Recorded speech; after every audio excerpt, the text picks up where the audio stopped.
Welcome to the Workology podcast, where we discuss the science and art of the workplace, gain powerful insights, resources, and perspectives on the industries of human resources and recruiting. Join your host, Jessica Miller-Merrill, chief blogger of bloggingforjobs.com, for an in-depth and no-holds-barred look into the future of our most powerful business asset, the employee. And now, welcome your host, Jessica, with this podcast episode of Workology. One of the reasons I love the HR and recruiting landscape is because it's vast and extremely complex. Earlier this year, I became involved with a job board trade association called the International Association of Employment Websites, or IAEWS. I had no idea a trade association and ecosystem existed where job boards work, network, and communicate together with the purpose of helping companies hire better and faster. The IAEWS is now called TaTech, and I believe it's an amazing community that is here to help practitioners in their recruiting and hiring efforts. So welcome to the Workology podcast. Today I'm here with Peter Weddle and Pete Weddle. Peter is the founder and executive director of IAEWS. So welcome to the podcast, Peter. Thank you. He's the CEO. And then we also have Pete Weddle. He's the VP of Strategic Development with the IAEWS. Now TaTech. That's correct, Jessica. Yep, now TaTech, which I think is fabulous. So let's start with Peter first. Let's talk a little bit about TaTech. What are you guys all about? Well, TaTech is the trade association for organizations that provide talent acquisition products and services to practitioners. So they range from applicant tracking systems, association career centers, big data and analytics companies, to online ad buying and distribution companies, onboarding platforms, job ad distribution companies, basically the whole gamut of organizations that serve employers and recruiters. Awesome and vast. And you think about hiring today, it's not like it was before where we would post a job opening to a job board. There's so many more players. You have your analytics, like you're talking about, your applicant tracking systems, your ad buying platforms, employment branding. It's just so much more vast and complex than it ever has been before. Well, that's right. And back in 2007, when we founded the IAEWS, employment websites was sort of a good placeholder for the majority of companies that were providing talent acquisition products and services. Obviously, today the world is much more complex, much more interdependent. So we wanted to change the name to TaTech, as Pete mentioned, for two reasons. One, as you just indicated, the IAEWS as an acronym is a mouthful. It sounds like the International Brotherhood of Plumbers. But more importantly, over the last couple of years, we've seen our membership dramatically expand beyond job boards, association career centers, digital classifieds. We now have mobile apps, applicant tracking systems, cloud-based solutions, big data and analytics companies in the association. So we wanted to recognize that change and make sure that our name represented the big tent that we're trying to be. I love that. And so you have the new rebrand. And so it's TaTech.org is the site that you guys are launching or soon to be launching, correct? Yeah, that's the biggest project on my desk currently, Jessica.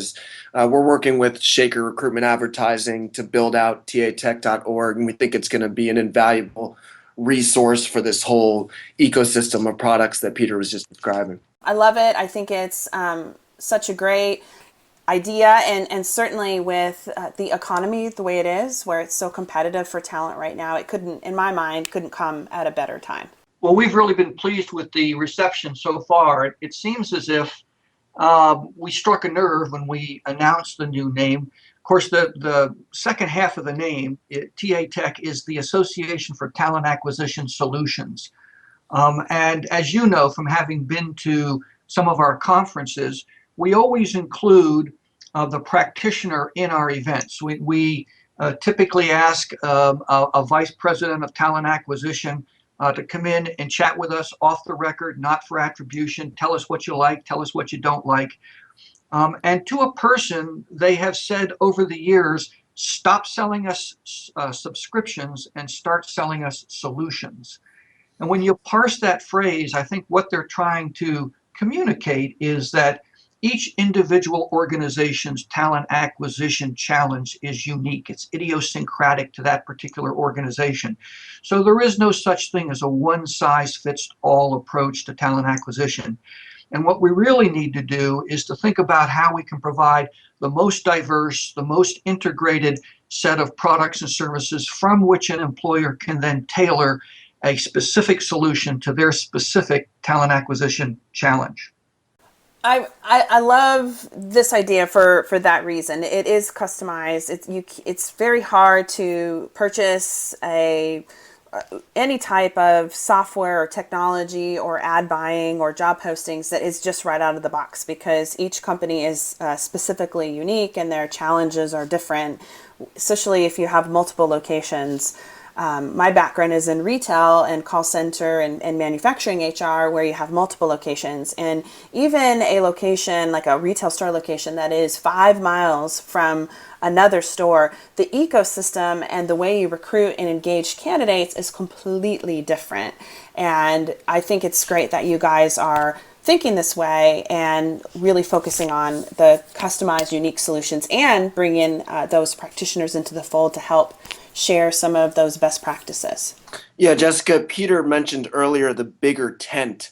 We think that the evolution of this association is going to enable enhanced collaboration and increased opportunity for partnerships, so that employers have more interoperable weapons, quote unquote, in the war for talent.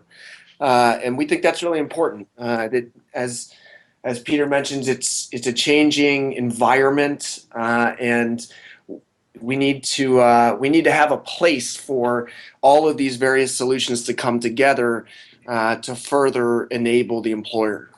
One of the things that you guys mentioned in the press release, and we'll link to this in the transcript of the podcast, is that you mentioned that you guys are going to work to optimize performance and promote customer return on investment by leveraging its conferences and other forums to facilitate an open and continuous dialogue. I really like that. And you're involving everyone in this conversation. And you're going to be looking at standardization, which I definitely think needs to happen. Can you provide us some more information about why standardization and maybe processes are particularly important for the companies, the technologies, or members of the organization, of the association, I mean? Well, when you think about it, this industry is only 20 years old, and the rate of innovation is probably unprecedented in this particular industry. So you have lots of new entrants all the time, which makes standardization especially important. I mean, take something as simple as a click. You know, there's been a lot of employer movement into the pay-per-click opportunity in recruitment advertising. But there is research today that shows that 50 to 60% of all clicks occur by bots. They don't occur by human hands. In other words, when an employer is paying for clicks, it is possible that over half of those clicks are totally worthless to them. In fact, the Association of National Advertisers estimates that this year alone, advertisers are going to lose $6.3 billion globally in worthless clicks. So we need to come together and define what is a click, so that the employer can be assured that what they're paying for is what they actually want, a click provided by a human candidate who is a prospective new hire.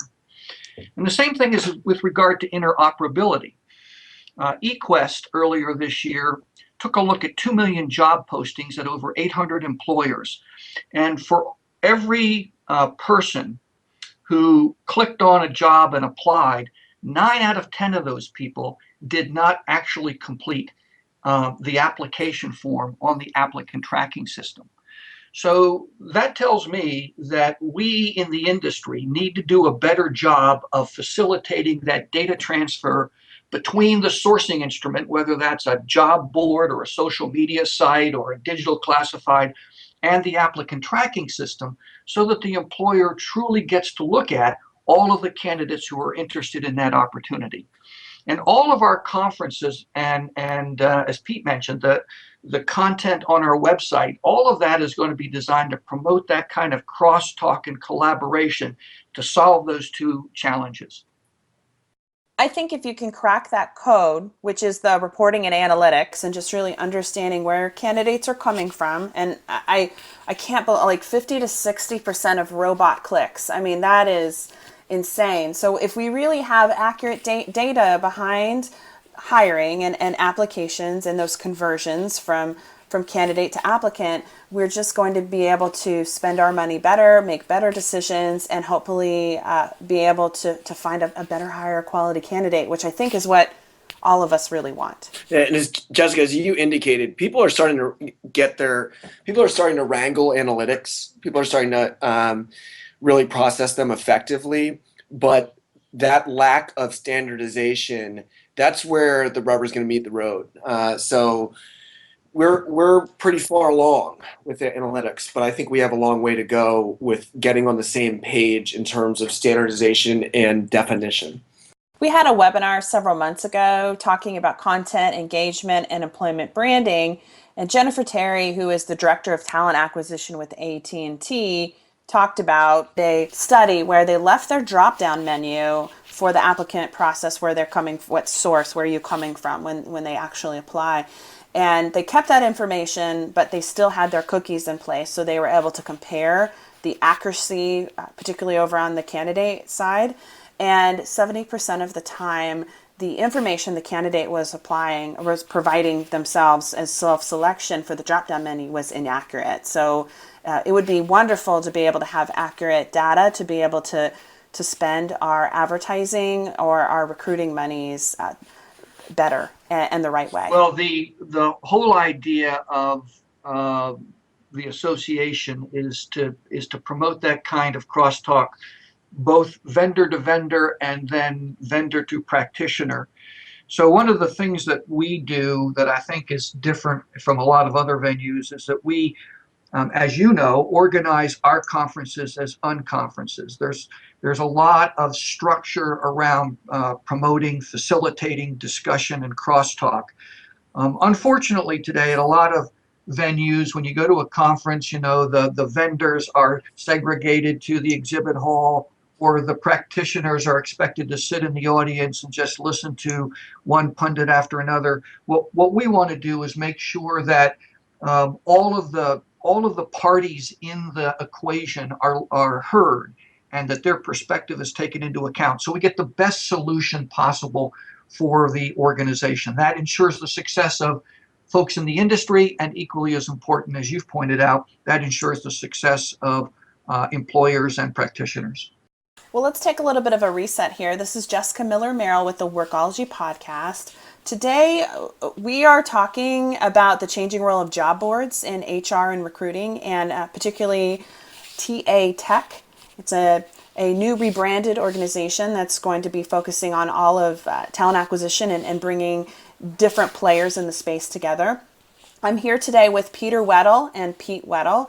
You guys can connect with them on Twitter right now at IAEWS. However, when the rebrand is complete, Pete, do you know what your Twitter account will be? I knew that question was coming.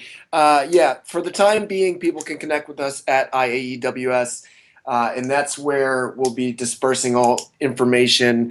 At TaTech is owned by an organization in the UK. I've been in contact with them.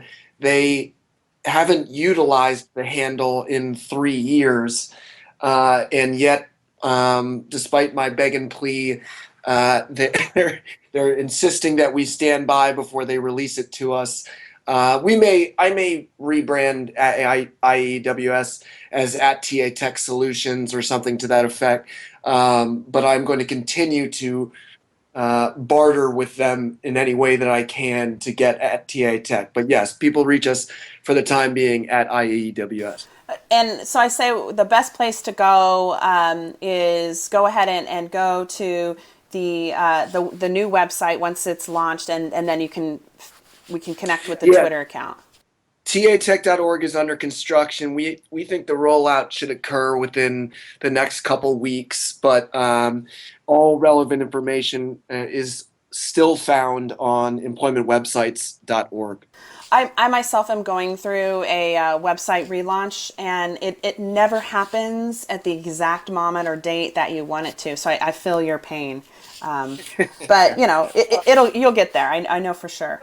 And you want it done right. We want to make sure that all the resources that we intend to offer to our members are, if not in place, at least represented on the website, so that people will know what we're trying to do in terms of the things we're talking about: advocacy and standardization and interoperability. All those things will be represented on the new website. But the employmentwebsites.org and at IAEWS are the places you can go to learn about the upcoming conferences, the upcoming leadership summits.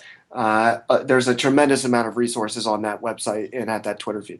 And I will say the community, having been to 2 congresses now, is wonderful. They are some of the most open and welcoming people I've experienced and gotten to know in the industry. So it's a lot of fun, and lots of different folks that you don't necessarily see. Like you were talking about, the vendors aren't segregated to the vendor hall. So they're sharing their opinions and best practices right alongside practitioners. So job born-overs, practitioners, consultants, pundits, we're all there just learning from one another, and it makes for a really great conversation. One of the other things that I think will be interesting to your listeners and readers is that at the new website, once it's launched, TaTech.org, there will be a talent acquisition tab, which is specifically designed for the practitioner. And there will be an array of resources there for free. So, for example, there will be a speakers bureau, and oftentimes the folks with the technological background, with the R&D background, with the data background, don't get a chance to chat with the practitioners. So here's a way to bring them into the practitioners community for their conferences and meetings. And there will also be a directory there that will list resources by function. So if you're looking for a particular sourcing platform, or if you're looking for a particular applicant tracking system or so forth, they'll all be there and organized so that you can take a look at the available resources and pick the one that's best for you. Awesome. I really love the point of view and how you're involving the practitioners in this. I think that it's something that needs to happen. You guys already have a great community, but now you're bringing in more of the practitioners, and they'll be engaging and learning and growing, and all the great resources on the website. I think it's going to be wonderful, and definitely different than any other community in the HR or talent acquisition space. Well, and as you know, the capstone of all of that each year will be a conference exclusively focused on talent acquisition technology and best practices.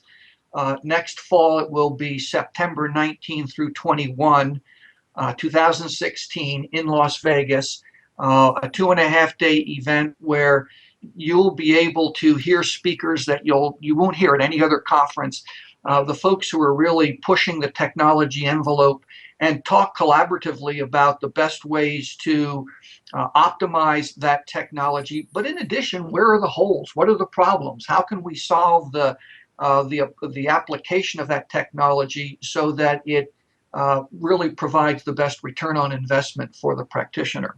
Well, I appreciate you guys taking the time to talk with us today. Where can people go to connect with each of you individually? Peter, is there a good place for them to connect with you? Probably the best way to connect with me is through email, which is director@tatech.org. I'd be happy to hear from anybody. I'll do my best to answer those messages as quickly as possible. And what about you, Pete? Best for me is probably social media, at IAEWS, or our Facebook page, which is the IAEWS Facebook page. As I said, soon to be hopefully transitioned into TA Tech branded social media, but they can always email me at Pete at TaTech.org. And I will take a phone call. So 312-307-6168. I'm of the new generation. I always have my phone ready to go. So Now, wait a minute. I have to take phone calls too, Pete. well, no, let's be honest. Your work phone is a landline, is it not? That's true, but that's because we don't get cell coverage here. But certainly people can call me on the landline, the old-fashioned clunker landline at 203-964-1888. I think we need to have you back for like a generational discussion over on maybe another podcast. But we'll put all the links to social media, to the email, all those things over on the transcript of this particular podcast over on Blogging for Jobs. Jessica, I would love to do a half hour, just me and Peter talking generational discrepancies. That would be, I think that would probably be far more entertaining than an industry podcast. But not as important. I mean, it's still important, but what you guys are doing, is, I believe, helping to move the industry forward and providing resources for all different players in the space, which I believe is extremely valuable. No, I wasn't trying to make light of it. You're absolutely right. We like to think that we are doing a good thing for all the players in the industry. Well, thank you guys for joining us today. I really appreciate it. Thank you for having us, Jessica. And thank you, the listener, to joining us for the Workology podcast, where we discuss the science and art of the workplace, HR, and recruitment. This is Jessica Miller-Merrill. Until next time, you can visit Blogging for Jobs to listen to all our previous Workology podcast episodes. Production services for the Workology podcast with Jessica Miller-Merrill provided by Total Picture Media.